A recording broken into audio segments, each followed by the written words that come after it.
My name is Eleanor Voss, and I was 74 the year my daughter decided I was done living in my own home. She didn't ask me.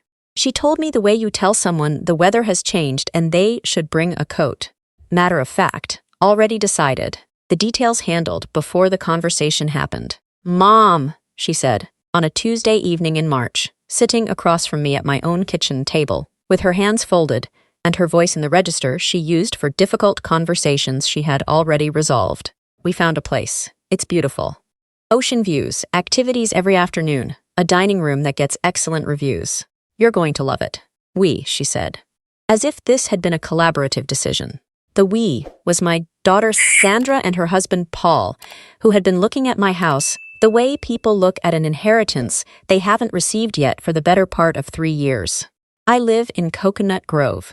My house is a 1962 concrete block home on a corner lot, half a block from the bay, with a mango tree in the backyard that my husband George planted the year we moved in, and a Bougainvillea along the fence that blooms pink every January without being asked to. George has been gone for 9 years. The house has been mine alone since then, which means I have had 9 years to understand exactly what it costs and what it gives me and what it would mean to leave it. It would mean leaving everything. I told Sandra I didn't want to go. She tilted her head. "Mom, you left the stove on twice last month," once I said. "I left it on once. The second time was the kettle, and I turned it off myself." She looked at Paul. Paul looked at the table. "The facility is called Sunrise Gardens," she said. "It's in Doral. The staff-to-resident ratio is excellent. Doral is 40 minutes from Coconut Grove in traffic. 40 minutes from the bay, from the mango tree, from the neighbor Rosa, who brought me soup when my hip was bad last winter, from the life I had built in this house over 51 years. I told her I needed time to think. She said the deposit was already paid. I should tell you about Sandra, because she is not a villain in the way villains are usually described. She is not cold. She does not dislike me. She is a woman of 51 who works in medical device sales and manages 3 direct reports in a household with 2 teenagers and a husband whose landscaping business requires her administrative involvement on weekends. She is busy in the way that certain people are busy, because they have filled every available space with obligation and cannot locate the gaps anymore. She loves me the way people love things they are afraid of losing. Preemptively, with control. The house had been appraised the previous October. I knew because I had received a notice from the county property appraiser in the mail and had set it on the counter, and Sandra had seen it during a Sunday visit and picked it up and held it longer than the information required. Current assessed value, $890,000. She set it back on the counter without comment. 3 months later, she was telling me about Sunrise Gardens. I am not a woman who connects dots slowly. I spent 30 years as a bookkeeper for a commercial real estate firm in Brickell. I understand as assets are worth and what people do when they decide the time has come to access them. I moved into Sunrise Gardens on April 3rd. I went because Sandra had the power of attorney I had signed 3 years earlier when my hip surgery required anesthesia, and my doctor had recommended someone be designated for medical decisions during recovery. It was supposed to cover the surgery and the recovery period. Sandra had a different understanding of its scope. The move took 4 hours. Sandra and Paul packed what they called the essentials into boxes labeled with blue tape. Clothes, toiletries, a few photographs. The reading lamp from my bedroom. The furniture stayed. The mango tree stayed. The Bougainvillea stayed. The kitchen table, where George and I had eaten 50 years of meals, stayed. Rosa stood on the sidewalk when the car pulled away. She raised her hand. I raised mine through the window. My room at Sunrise Gardens was on the 2nd floor. It had a window that faced a parking structure. I sat on the edge of the bed that first night and looked at the parking structure and thought about the mango tree and counted the things I still had that Sandra couldn't pack into a box with blue tape. I still had my mind. I still had my memory. I still had the name of the attorney who had drafted the original power of attorney document, a man named Gerald Odom, whose card was in my wallet because I had put it there 3 years ago and never removed it. And on the 4th morning, before Sandra had arranged for the house to be listed, before Paul had called the realtor, whose name I had seen in his phone during a visit 2 weeks prior, before any of it became irreversible, someone knocked on my door at Sunrise Gardens. Not Sandra. Not a nurse. not the activities coordinator with the Tuesday schedule. A woman I had never seen before, holding a manila envelope and asking for Eleanor Voss by name. The woman at my door was approximately 40 years old. Dark hair, practical clothes, a canvas bag over one shoulder, and the manila envelope held against her chest, with both hands, the way you hold something you've been trusted with and intend to deliver correctly. She looked at me with the specific attention of someone who has been given a description and is confirming it matches. Eleanor Voss, she said, not a question. Yes, my name is Carmen Reyes. I'm a paralegal with Odom and Associates. She held out the envelope. Gerald Odom asked me to deliver this personally. I stood in the doorway of my second-floor room at Sunrise Gardens, with the parking structure visible through the window behind me. And I took the envelope from her hands. Gerald sent you, I said. He did, Carmen paused. He said to tell you he received your letter, and that you were right to write it. I had written to Gerald Odom 10 days earlier. Not by email, by hand, on the cream stationery I kept in the drawer of my nightstand. The same stationery I had used for 50 years of correspondence, because George had given me the first box as a wedding gift, and I had never switched brands. I had written 4 paragraphs explaining what had happened. The power of attorney, the deposit Sandra had paid without my consent, the move, the house, Paul's realtor contact in his phone. I had addressed it to Gerald's office on Brickell Avenue, and given it to Rosa the morning Sandra drove me to Sunrise Gardens, through the car window, pressed into her hand with the instruction to mail it that afternoon. Rosa had mailed it that afternoon. Gerald had received it within 3 days. I stepped back from the doorway. Come in, I said. Carmen sat in the chair beside the window. I sat on the edge of the bed. The parking structure hummed quietly outside. She opened a notepad, Mr. Odom reviewed the power of attorney you signed 3 years ago, she said. He wanted me to explain something directly. I waited. The document you signed in 2022 was a limited durable power of attorney for healthcare decisions. It was drafted specifically in connection with your hip surgery and the recovery period. She looked at her notes. The language contains a scope limitation. The agent's authority is restricted to medical and healthcare decisions as defined by Florida statute. It does not grant authority over real property, financial accounts, or residential decisions. I sat very still. Sandra cannot legally use that document to authorize your placement in a care facility against your wishes, Carmen continued, and she cannot use it to authorize the sale of your home. Those actions would require either a general durable power of attorney, which you did not sign, or a court-ordered guardianship, which has not been filed. I looked at the envelope in my lap. I had not opened it yet. What's in here? I said. Carmen folded her hands. A letter from Mr. Odom explaining your legal position. A copy of the original power of attorney with the scope limitation highlighted, and a document he'd like you to review, a revocation of the existing power of attorney, effective immediately upon your signature, removing Sandra's authority under the current instrument entirely. I opened the envelope.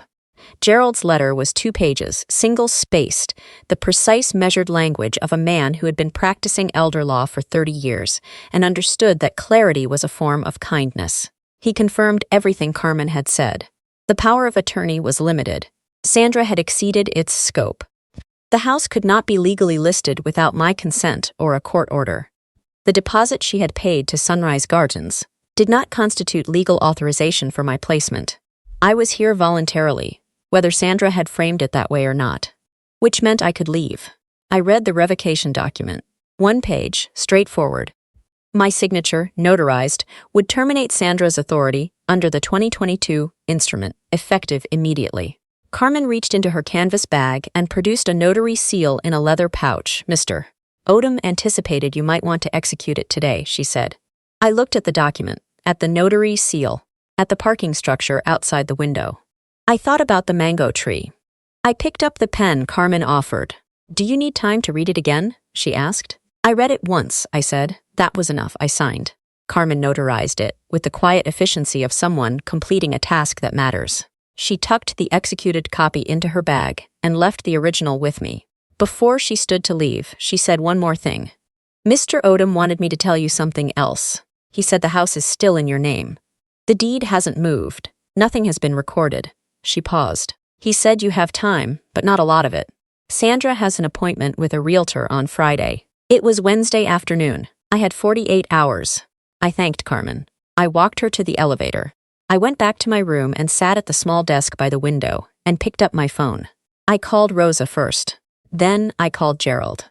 Then I called a car service because Sandra had my car keys and I needed to get back to Coconut Grove before Friday morning. Rosa was waiting at the curb when the car pulled onto my street. She had the spare key I had given her 11 years ago when George died. And I had decided that someone nearby should be able to get inside if something happened. She had never used it until now. She was holding it in her closed fist like something she intended to protect. The house looked exactly as I had left it 41 days earlier. The Bougainvillea along the fence had bloomed in my absence, deep pink against the white concrete block, the kind of blooming that doesn't require permission or witness. The mango tree in the backyard had 2 green mangoes I could see from the driveway. The front porch had a thin layer of pollen on the railing that nobody had wiped. Rosa unlocked the door and stepped aside. I walked into my own house. The furniture was where I had left it. The kitchen table stood in the same position, the same 4 chairs, the same ceramic fruit bowl George had bought at a market in Cartagena in 1987 that I had never once considered replacing. The reading lamp Sandra had packed was gone, but everything else remained. The house smelled like itself, like concrete and salt air and the particular warmth of a building that has held the same life for 51 years. I sat at the kitchen table and put both hands flat on the surface. Rosa made coffee without asking. She set a cup in front of me and sat across from me and said nothing for several minutes because she understood that some homecomings require silence before they require words. Then she said, "Sandra called me last week. She wanted to know if I had a key." I looked at her. "What did you tell her?" I told her I didn't. Rosa picked up her coffee. I didn't think that was information she needed. I thanked her. I meant it in a way that required no further elaboration. Gerald had given me instructions on the phone the previous afternoon. "Do not leave the house once you're inside," he said. "Your presence on the property matters. You are the owner of record. You are legally competent. You have revoked the power of attorney. Document everything from this point forward. Time, dates, conversations. Keep your phone charged." He had also called the realtor, whose name I had seen in Paul's phone, a woman named Brenda Castillo, Coastal Properties Group. He had identified himself as my attorney of record and informed her that the property at my address was not authorized for listing, that the owner retained full legal capacity and had not consented to any sale, and that proceeding with any listing activity would constitute tortious interference with property rights. Brenda Castillo had apparently said she would need to speak with her clients. Gerald had told her that was her prerogative, and that he looked forward to receiving any further communication through proper legal channels. He told me this with the measured satisfaction of a man who had made exactly this kind of call before. Sandra arrived at 9:15 Friday morning. I heard her car in the driveway from the kitchen where I was eating toast and reading the Herald the way I read it every morning for 50 years. Front section first, then business, then local. She had a key to the front door. She had always had a key. I had given it to her freely, years ago, the way you give your adult child a key to your home, because it represents trust and continuity, and the assumption that access will be used with respect. She came through the front door and stopped in the hallway. I heard her footsteps pause, then continue toward the kitchen. She appeared in the doorway. Her face moved through 3 expressions in approximately 4 seconds. Confusion first, genuine and unperformed. Then recognition. Then something harder. A recalibration I recognized, because Sandra had been recalibrating in my presence, since she was 11 years old and had learned that I noticed more than she intended. "Mom," her voice was careful. "What are you doing here?" "I live here," I said. I set down the newspaper. I picked up my coffee. "You're supposed to be at Sunrise Gardens." I was at Sunrise Gardens. I came home. I gestured to the chair across from me. "Sit down, Sandra." She didn't sit. She stayed in the doorway with her purse strap over her shoulder and her car keys still in her hand. "Mom, you can't just leave a care facility without..." "Without what?" I said. "Without your permission." The word landed. She heard it. "I am 74 years old, Sandra. I am in possession of my full faculties. I have lived in this house for 51 years. I left because I chose to leave. I came home because this is my home." Her jaw tightened. "The power of attorney has been revoked," I said, "as of Wednesday afternoon." Gerald Odom handled it. She is no longer your agent for any purpose. She stared at me. I pulled the revocation document from the folder on the table beside me and placed it in front of her. Gerald's name and address were at the top. My signature was at the bottom. The notary seal was clearly visible. Sandra looked at the document. She looked at me. I also spoke with Brenda Castillo's office, I said. The house is not listed. It will not be listed. If anyone attempts to record a deed or listing agreement against this property without my written consent, Gerald will file an injunction the same day. Sandra sat down, not in the chair I had gestured to, against the doorframe slowly, like her legs had made the decision before she did. Mom, she said. Her voice was smaller now. I was trying to help you. You were trying to access an asset, I said. I kept my voice level. The same level I had used for 30 years, reading balance sheets that didn't add up. You were trying to access an asset before you had legal authority to do so, using a document that didn't grant the authority you believed it did. And you moved me out of my home to make it easier. She opened her mouth. I know you love me, I said. I'm not disputing that. But love and authority are different things, Sandra. And you confused them. The kitchen was very quiet. Outside, the Bougainvillea moved in the morning wind. Rosa's car was still parked at the curb. The mango tree was exactly where George had planted it.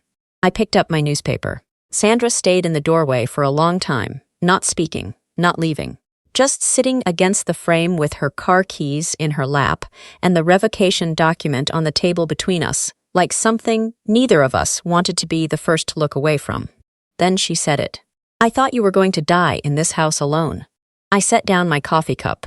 She looked at the table, not at me. The way people look away when they're saying something true that they've been holding in a version that was easier to carry. After Dad died, she said. Those first 2 years, I used to drive by at night sometimes, just to see if the lights were on. If you hadn't answered my calls by 9 o'clock, I would lie awake. She pressed her lips together. And then the hip surgery and the stove, and you were forgetting things, and She stopped. I panicked. I made decisions from the panic, and I told myself they were practical. I looked at my daughter, 51 years old, sitting on my kitchen floor against the doorframe, telling me the truth, in a voice I hadn't heard from her since she was young enough to climb into my lap. Sandra, I said, you could have told me you were afraid. She looked up. Would you have listened? I thought about that honestly. I don't know. Maybe not then, but I would have preferred the chance. She wiped her face with the back of her hand. The deposit at Sunrise Gardens was non-refundable, $4,200. I know, Paul thinks I made a mistake. Paul was correct, I said. Something close to a laugh moved across her face and disappeared. I leaned forward. Sandra, I am going to need help someday. Real help. That is true, and I am not pretending otherwise. But the help I need has to come from a conversation, not a decision you make in a room I'm not in. She nodded slowly. The house is mine, I said. It will remain mine for as long as I am living in it and capable of maintaining it. When that changes, we will discuss it together. With Gerald present, with documentation, with my consent on every page. She looked at the revocation document. And if you ever use the word deposit again before you've had a conversation with me. I said, Gerald will hear about it before you finish the sentence. Sandra exhaled, a long deflating exhale, the kind that carries more than air. Okay, she said. Just okay, it was enough. Paul called that evening. His voice had the careful quality of a man who has been briefed by his wife and is calling to perform remorse without fully understanding what he's apologizing for. I told him I appreciated the call. I told him we would move forward. I told him if he ever contacted a realtor regarding my property again without my explicit written consent, I would consider it an actionable matter. He said he understood. He said goodnight and hung up. Rosa came over at 7 with black beans and rice, and we ate at the kitchen table and watched the bay go dark through the back window, and she told me about her garden, and I told her about Gerald's paralegal, and we laughed about Carmen and her notary seal in the leather pouch. The mango tree was visible through the glass. 2 green mangoes still holding. I was home. The power of attorney was replaced 3 months later. Not revoked permanently. Replaced with something accurate. Gerald drafted a general durable power of attorney with specific scope limitations written in plain language that Sandra and I reviewed together at his conference table on a Tuesday morning with coffee and no agenda except getting it right. The document covered medical decisions in the event of incapacity. It covered financial management if a physician certified in writing that I could no longer manage my own affairs. It named Sandra as primary agent and Rosa as secondary. Every activation clause required 2 independent physician confirmations. Sandra read every page. She asked 3 questions. Gerald answered them without impatience. When we signed, Sandra looked at me across the table and said, "I should have done it this way from the beginning." "Yes," I said. "But we're doing it now." That was enough. The house did not sell. It will not sell while I am living in it. That is documented, notarized, and filed with the county recorder in language that Gerald described as unambiguous and I described as final. Paul stopped coming to Sunday visits for 2 months. Then he started coming again, quietly, without the restless energy of a man calculating square footage. He fixed the screen door that had been sticking since January. He repainted the front porch railing without being asked. I didn't thank him excessively. I said it looks good and meant it and moved on. Some corrections don't require ceremony. They just require consistency. Rosa and I started having dinner together on Thursday evenings. Not because either of us arranged it formally. It simply became the thing that happened. She brought food sometimes, I cooked sometimes. Occasionally we ordered from the Cuban place on Grand Avenue and ate on the back porch watching the bay. She told me once that she had almost not mailed the letter, that she had held it in her hand at the mailbox for a full minute, wondering if she was doing the right thing. I told her the right thing rarely announces itself clearly. You just do it and find out later. She laughed. She said George would have liked that answer. He would have, I said. The 2 green mangoes ripened in June. I picked them on a Saturday morning while the air was still cool, standing under the tree George had planted in the year we moved in.